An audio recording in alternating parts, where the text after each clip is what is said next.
I'm back, and in the comfort of this studio, it's hard to imagine I was ever away. I don't need to imagine, though, because what I saw is still etched in my mind.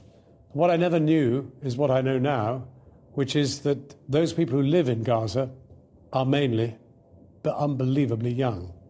The average age is 17. That means that about 250,000 are under 10. And you know, if you know any 10-year-olds, 7-year-olds, 5-year-olds, 4-year-olds, the idea in the looseness of a war zone that you can control your children, that they won't be somewhere where they can be hit, is, you know, beyond any kind of imagination. You can't hope to control that. So that in a very densely packed urban area, if you decide to throw missiles, shells and the rest, then undoubtedly you will kill children. And that is what they're doing. There was one specific moment that stood out above all others, and that was penetrating the 3rd floor of the Shiva Hospital, one of 2 floors dedicated to children. That's where I met Maha, terribly crippled by shrapnel that had penetrated her spine.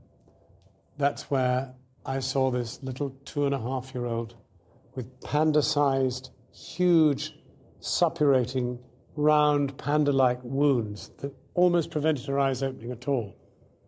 They were the consequence of a broken skull and a fractured nose.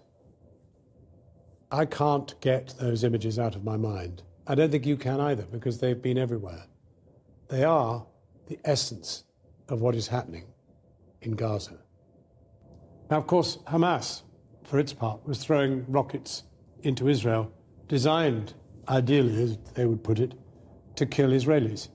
But of course, Israel, courtesy of American finance, has invented the most brilliant shield, which is keeping absolutely everything out.